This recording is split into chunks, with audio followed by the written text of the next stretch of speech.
मनोज जरांगे पाटील यांनी जवळपास 4 वेळा महाराष्ट्राचा संवाद दौरा काढला।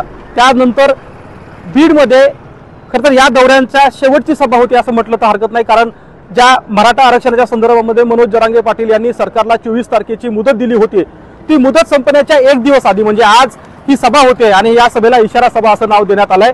सरकारने या संदर्भामध्ये अनेक वेळा त्यांच्याशी चर्चा करण्याचा प्रयत्न केला, मात्र ही चर्चा सकारात्मक झाली असं जरी मनोज जरांगे सांगत असले तरी मग आज कोणता इशारा देणार हे पाहणं औत्सुक्याचं असणार आहे। विशेष म्हणजे पहिल्यांदाच बीड शहरामध्ये संपूर्ण दिवसभराचा दौरा मनोज जरांगे यांचा असणार आहे।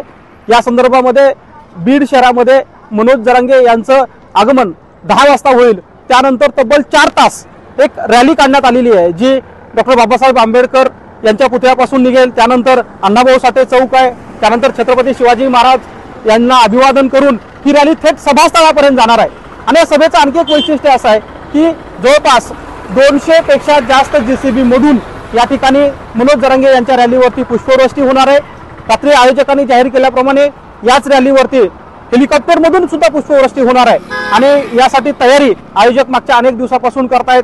जवळपास 1 लाख पाण्याच्या बॉटल्स सभास्थळी ठेवण्यात आल्यात, डॉक्टर्स, ॲम्ब्युलन्स याची सुद्धा व्यवस्था करण्यात आली आहे। विशेष म्हणजे या सगळ्या व्यवस्थेवरती प्रशासनाचं अगदी बारकाईनं लक्ष आहे आणि त्यामुळे बीड शहरामध्ये कुठेही कायदा सुव्यवस्थेचा प्रश्न उभा राहू नये म्हणून बीड शहरातील सगळ्या शाळांना सुट्टी देण्यात आली आहे। बीड शहरामध्ये पोलीस बंदोबस्त लावण्यात आलाय आणि प्रशासन या सगळ्या व्यवस्थेवरती अगदी बारकाईनं लक्ष देऊन आहे।